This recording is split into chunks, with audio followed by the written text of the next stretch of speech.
안녕하세요. 고양이에 미친 남자 수의사 고민남입니다.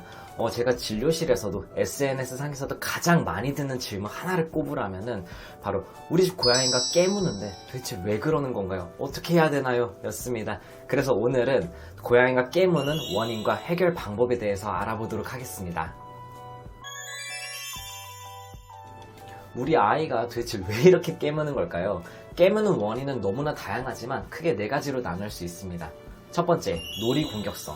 보통 대부분은 이렇게 깨물리기 시작하시는 분들이 많을 겁니다. 기본적으로 환경 자체가 단조로운데 보호자분께서 놀아주는 시간조차도 적기 때문에 우리 아이는 에너지가 너무 넘치고요. 그리고 너무너무 심심하다 보니까 눈앞에 아른아른 거리는 것을 공격하기 시작하는 거죠. 바로 보호자분의 손하고 발, 이것을 사냥 대상으로 삼고 공격하는 겁니다. 만약에 부모 형제들이 있었다라고 한다면은 사회적 놀이도 하면서 에너지도 소모할 거고, 물고 쫓고 깨물고 하는 과정에서 예의도 배우고 또 여러 가지들은 배울 텐데, 보통 이 시기를 겪지 못하고 일찍이 형제들과 부모들과 분리된 아이들에게서 많이 나타나는 행동들입니다. 이제 어떤 보호자분들은 놀아주시기는 하시는데 지휘자가 아닌 이상 막대기보다는 손가락이 더 쉽다 보니까 손가락으로 놀아주시다가 공격당하기 시작하시는 거죠.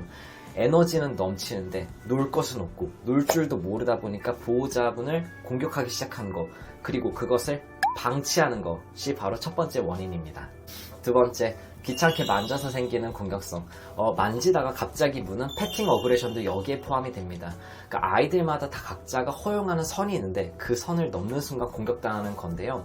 보통은 이 선을 넘으려고 하면 아이들은 여러 가지 행동들을 보이는데, 예를 들면은 꼬리로 탁탁탁 친다거나 아니면은 살을 움찔움찔 한다던가 아니면 자세를 바꾼다던가 이런 등등의 증상들이 있습니다.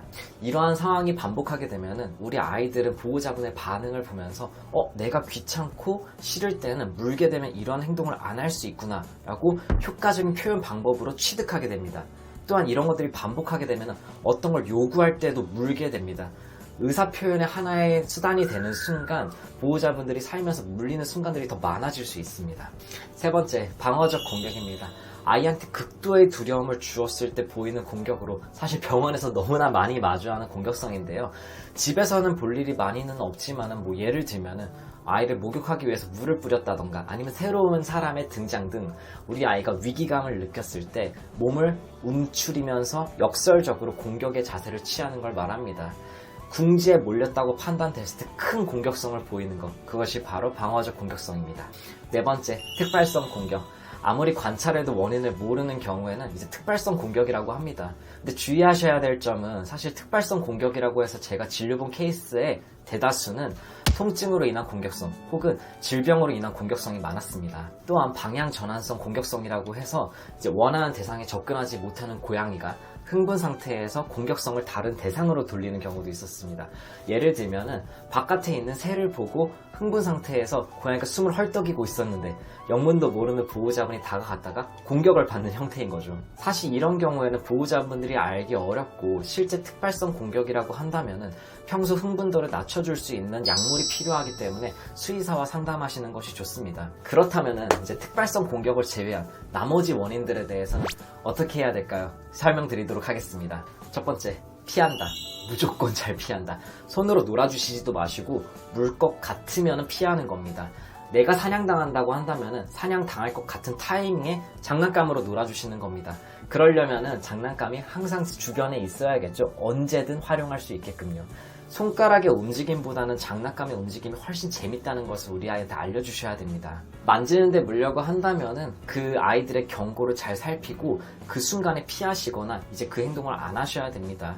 우리 아이들의 경고에는 어떤 게 있었죠? 코리를 흔든다거나 아니면 살을 꿈틀꿈틀 한다던가 자세를 바꾼다, 이런 것들이 있었죠.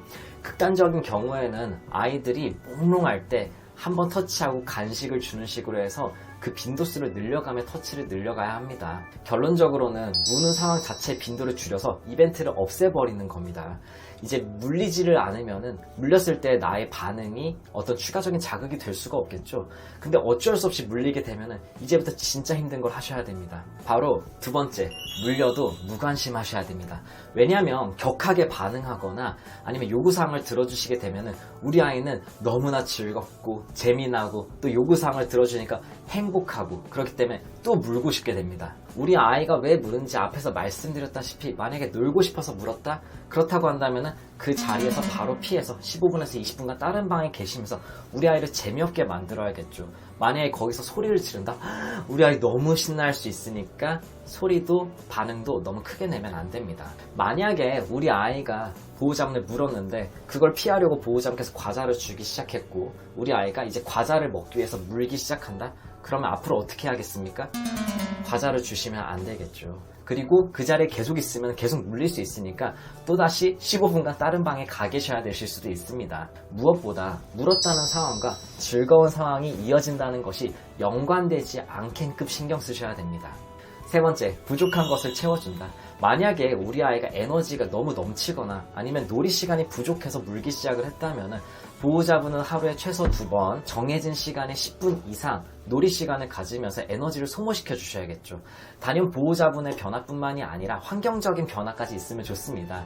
뭐 예를 들면 먹이 퍼즐을 곳곳에 숨겨둔다거나 아니면 수직 공간도 충분하게 이용할 수 있게끔 어떤 캣타워라던가 놀이 공간을 만들어주는 것들이죠. 만약 아침에 씻기에 물이라든가 밥 같은 게 부족할 때 우리 아이가 문다고 한다면 보호자분은 일찍 일어나셔서 그 부분을 채워주시면 되는 겁니다.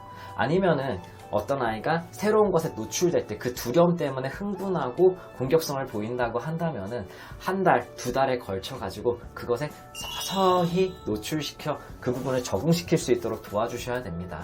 하지만 이럴 때 그 두려움의 정도가 너무 지나쳐서 삶의 질을 저하시킨다라고 한다면은 항불안제를 처방해서 삶의 질을 올려주시는 것이 좀 더 좋기 때문에 수의사와 상담하실 것이 추천됩니다. 지금까지 무는 원인과 해결 방법에 대해서 알아봤습니다. 사실 행동을 바꾼다는 것은 인내심이 무지 필요합니다. 그렇기 때문에 이게 짧게는 몇 달, 길게는 몇 년까지 걸리는 경우도 있어서 마음을 되게 단단하게 잡고 시작하셔야 됩니다. 그리고 이 영상을 보시는 분들만큼은 물리면 어때요? 예쁘기만 한걸요? 라고 안 하셨으면 좋겠습니다. 제발 물리면서 피부에 상처나고 마음에 상처나는 내 자신도 생각하셨으면 좋겠습니다. 건강한 관계는 서로를 위하고 보호해줄 때 굳건해집니다. 보호자를 물면서 답답해하고 있을 우리 아이와 물리면서 답답한 내 자신을 위해서라도 오늘부터 바로 말씀드린 내용을 시작하셨으면 좋겠습니다. 반드시 소통하실 수 있을 겁니다. 본 영상이 도움이 되셨다면 좋아요와 구독 부탁드리겠습니다. 다음에도 알찬 정보를 가지고 오겠습니다. 이상 고양이에 미친 수의사, 고양이에 미친 남자 수의사 고민함이었습니다. 감사합니다.